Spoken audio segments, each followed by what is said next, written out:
자, 계속해서 우리 미래의 교육 넥스트 에듀나우 함께하겠습니다. 오늘은 인공지능 시대 교육의 역할에 대한 이야기를 나눠보겠습니다. 네, 오늘은요 사단법인 미래융합교육학회 초대 학회장이신 신종호 교수님 모시고 관련된 이야기 나눠보도록 하겠습니다. 어서 오세요. 안녕하세요, 교수님. 네, 안녕하세요. 반갑습니다.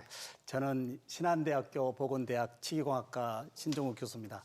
치기공학과 생소하시죠?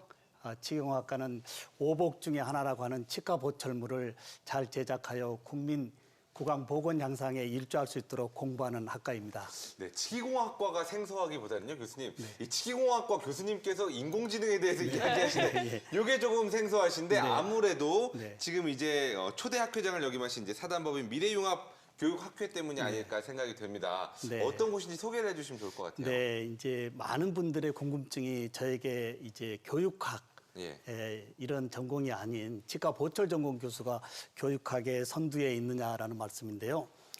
이 17년에 우리 앞에 4차 산업이라고 하는 세상에 와 있습니다. 이 4차 산업은 인공지능 시대, 인공지능과 초연결의 융합을 요구했습니다. 모든 분야가 융합을 해야 되는데 교육이라고 애댈 수 없다.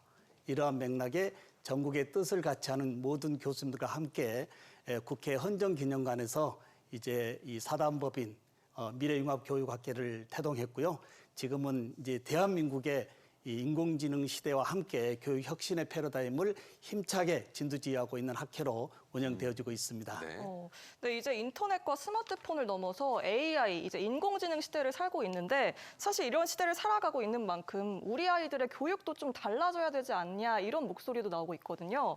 이 인공지능 시대, 미래 교육에서 우리가 좀 주목해야 할 점은 뭐가 있을까요? 네, 이제 모든 부분이 이 변화되어져야 된다라고 해도 틀린 얘기가 아닐 겁니다.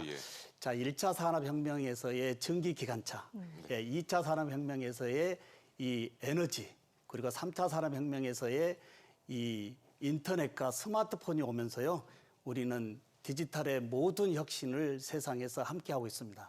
근데 누구도 예견하지 못했던, 그렇지 않고 좀 더 이렇게 빨리 올 거라고 생각하지 못했던 이 생성적 인공지능이 우리 교육에 와 있다라고 하는 모든 범위는 새로운 전환의 기회에 와 있다라고도 말씀을 드릴 수가 있습니다. 아, 그렇군요. 이제 말씀하신 대로 진짜 엄청난 변화하고 그 교육에 이제 반영이 돼야 되는 건데 그렇다면 교육 과정이 좀 어떤 식으로 좀 이렇게 어떻게 보면은 대입이 될 수 있을까요? 네, 이제 이 교육 과정은 말 그대로 이제 인공지능 리터러시 즉 문해력을 기본으로 한 인공지능 리터러시가 함께하지 않고서는 교육의 변화는 이제 멀어질 수밖에 없다.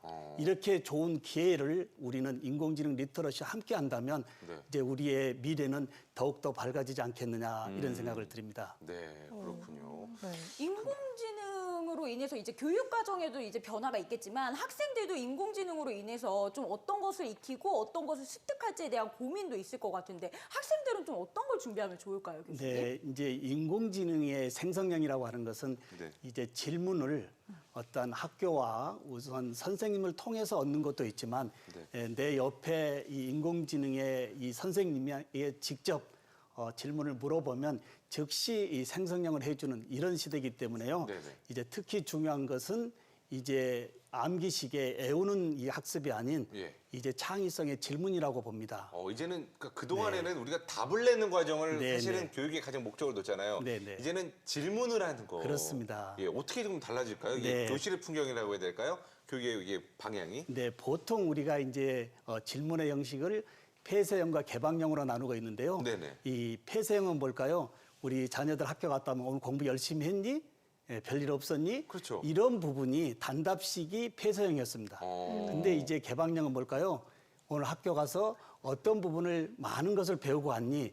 라고 한다면 오늘 학교에서 배운 모든 부분을 풀어내는 이런 부분으로 보면서 이제 생성형 인공지능 시대에서도 AI 프롬프트 엔지니어가 제일 지금 뜨는 직종으로 와 있습니다. 뭘까요?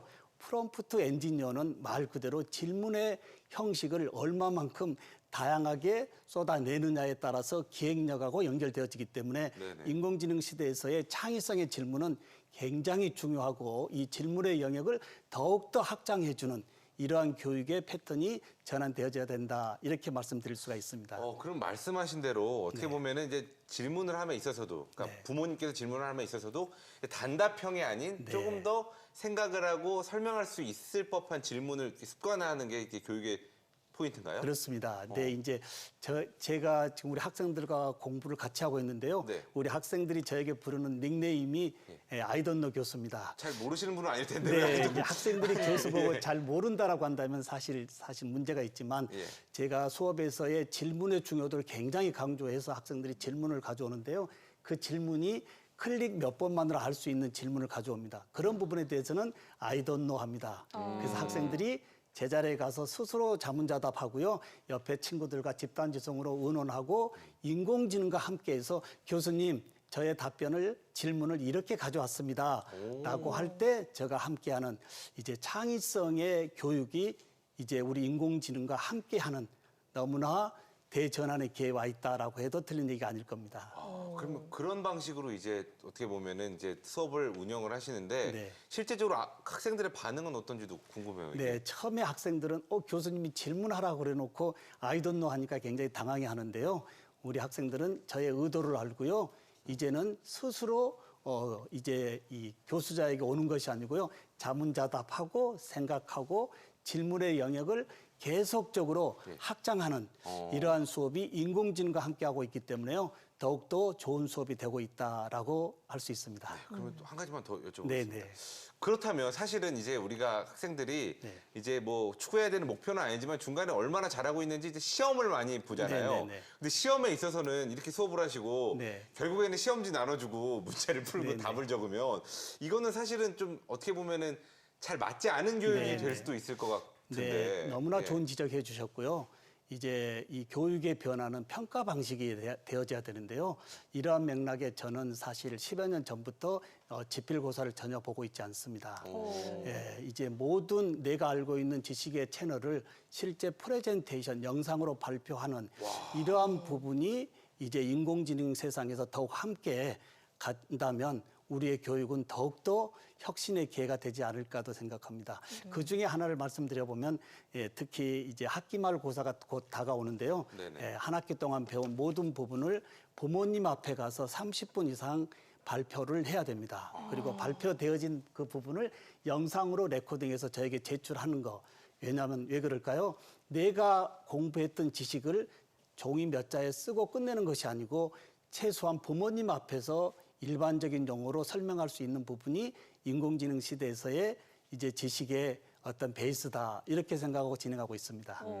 그러면 학생들 스스로 이 문제를 발견하고 또 질문을 잘 하려면 창의력이 굉장히 중요하다라고 말씀을 해주셨는데 그럼 이 창의력을 어떻게 하면 잘 키울 수가 있을까요? 네, 굉장히 좋습니다. 지금까지 우리의 교육은 물고기를 낚아주지 말고 물고기 낚는 법을 가르쳐라고 했습니다. 그 부분도 사실 우리 교육에 맞았는데요. 이제는 물고기 낚는 법은 당연하고 물고기가 어디에 많이 있는지의 미래 방향성을 이제 인공지능과 함께 해줘야 되겠습니다. 또 바뀌었네요. 네, 물고기가 어디 있는지. 네. 이런 맥락으로 사실 이제 우리 교실에서의 이 창의성은 누구도 생각하지 못했던 이 나만의 아이디어를 꺼내는 이제 지식을 꺼내서 활용하는 이론적으로 간다고 한다면 우리 교실의 개짜들 무한한 상상력이 있지 않습니까? 근데 이 무한한 상상력이 다 해결되는 세상이거든요. 그래서 이제 교수자의 정형화로 이제 학생들의 무한한 창의력을 막는 것이 아니고요. 무한하게 열어주는 이런 부분이 인공지능 시대에서의 교육의 혁신이다. 이렇게도 말씀드릴 수가 있습니다. 저 그러면 이제 또다시 궁금증이 생기는 게 어떻게 보면 뭐 이렇게 그 안에서 장을 만들어주는 거잖아요. 그럴 때 이제 교사의 올바른 역할은 뭘까요? 학생들끼리 이제 어떻게 보면 주고받는 거잖아요. 네, 상당히 좋은 말씀인데요. 이제 교수의 역할은 티처가 아니고요. 이제 인공지능과 함께하는 이 조력자의 퍼실리테이터, 즉 어떻게 공부를 할 수 있느냐. 제가 좀 더 말씀을 드려보면 창의성의 질문을 더욱더 높일 수 있는 방법은 질문의 패턴인데요. 그 질문의 패턴이 how입니다. 어떻게 하면 공부를 잘할까? 어떻게 하면 인공지능과 함께 융합해서 공부를 할까? 이제 패턴이 how입니다. how로 나만의 무한한 상상력을 더 확장해주는 이러한 부분이 인공지능 세상에서의 우리 미래 교육이다 이렇게 말씀을 드릴 수가 있습니다. 와, 저도 아직 그 기성 교육에 이게 젖어 네. 있는지 아직까지는 제가 상상이 안 되는데 교수님 말씀하신 대로 이렇게 펼쳐나갈 교실은 예전에 그 유대인들의 그 어떤 그 교실, 하브루타. 예, 하브루타 그치. 이런 모습이랑 어찌 보면은 굉장히 비슷하지 않을까라는 어떤 그런 설렘과 기대도 생기네요. 그렇다면 이번에는 이 소프트웨어 개념이 아닌 이제 하드웨어 개념. 네. 네. 또 다른 이제 어떻게 보면은 이 미래의 공간이 메타버스 안에서의 교육을 좀 이야기해 보겠습니다. 네. 이 메타버스라는 플랫폼도 이제 교육에서 이제 많이 이제 적용이 될 거란 그런 예측도 있고 실제로 그렇게 되고 있고요. 네, 네. 예. 사실 코로나가 오면서 누구도 예견하지 못했던 메타버스가 우리 세상에 이렇게 빨리 올 거라고는 생각을 못했습니다. 디지털 신대륙이라고 하는 이 메타 때문에 사실 코로나의 위기 상황에서도 우리는 그래도 활동적으로 살아올 수가 있었습니다. 이러한 맥락에 저희 전공 학생들에게 작년에 이제 메타버스의 맵 설계를 직접 의뢰를 했고요. 네네네. 모든 학생들이 초급 과정, 중급 과정을 거쳐서 스스로 메타버스 맵 교실을 그렸는데요. 그 교실을 제가 다 초대받아서 들어가 보니까 네. 19세기 교실이 아니었습니다. 지금 화면에 나오고 있는 네, 이것인가요? 그렇습니다. 오. 네. 19세기 교실이 아니고요. 저도 상상할 수 없었던 우리 21세기의 MZ 애들의 교실을 제가 초대받고 가면서 놀랐습니다. 이제 메타버스 전쟁터라도 멈춤 없는 교육이 이루어지기 위해서는 이런 이 하이브리드 교수법, 메타버스가 더욱더 확장되어져야 되지 않을까 생각합니다. 네, 네. 예전에 저런 화면이 나오면은 이제 어머니께서 이제 게임 그만하라며. 이렇게 등짝 스매싱을 하면서 네. 너 지금 뭐 하고 있어? 그러니까요. 뭐 게임할 시간이야 이랬는데 이게 사실은 또 다른 공간이 되는 네. 거죠. 사실은 아마 이제 그 MZ 세대뿐만 아니라 대부분의 분들이 이런 메타버스의 공간은 익숙한데 이제 실제로 이런 곳에서 이제 계속해서 이제 정규 수업이 될 것이냐는 아직까지는 이제 물음표일 수도 있는데 이게 이제 빠른 시간에 된다는 말씀이시죠? 네, 지금 많은 이 교육 분야에서의 이 교사 이 부족함이 있습니다. 아. 예, 실제 이론만으로도 충분히 교육할 수 있는 이런 범위는 이제 이 메타의 교실에서 충분히 이루어지겠고요. 실제 실기와 실습이 필요한 이러한 부분은 부족된 교사에서 좀 더 확장할 수 있는 그리고 어떠한 이 질병의 매체가 온다 하더라도 우리는 메타에서의 이번에 경험으로 더욱더 좋은 교육의 장에 함께하지 않을까 생각합니다. 네. 네, 오늘 신종호 교수님 모시고 인공지능 시대 교육의 역할에 대해서 다양한 이야기 나눠봤는데요. 교수님 마지막으로 한 말씀 부탁드리겠습니다. 네, 이제 존두이 교수님의 이런 말씀이 있습니다. 교육의 아버지라고 하신 분의 말씀인데요. 그분은 내가 예전에 학습했던 그 방식대로 지금 21세기 학생들에게 교육을 하는 것은 우리 학생들의 미래를 빼앗는 짓이다라고 했습니다. 우리 학부 형님들, 내가 예전에 대학에서 공부했던 그 패턴대로 인공지능 시대에 교육을 학습하라고 한다면 우리 학생들의 미래는 없는 것이다. 이제 우리 앞에 다가와 있는 양날의 검의 이 인공지능, 과연 어떻게 활용하느냐에 따라서 이제 삶의 지수와 미래의 우리 자녀들의 이 격차까지도 다 좌지우지 될 수 있다라고 하는 거. 우리에게 다시 올 수 없는 이러한 크나큰 선물의 인공지능 이번에 양날의 검에서 좋은 쪽으로 잘 활용해서 인공지능과 함께 교육을 한다면 우리 학생들의 미래는 더욱더 행복해지지 않을까 이렇게 생각합니다. 네, 저도 이렇게 잠깐 얘기를 나누면서 이제 미래 교육에 대해서 네. 장밋빛 미래를 보셨나요? 어떻게 활용을 하느냐에 따라 장밋빛 네. 미래를 잠시 나눠봤습니다. 오늘 좋은 정보 감사합니다. 네, 수고하셨습니다. 고맙습니다. 네.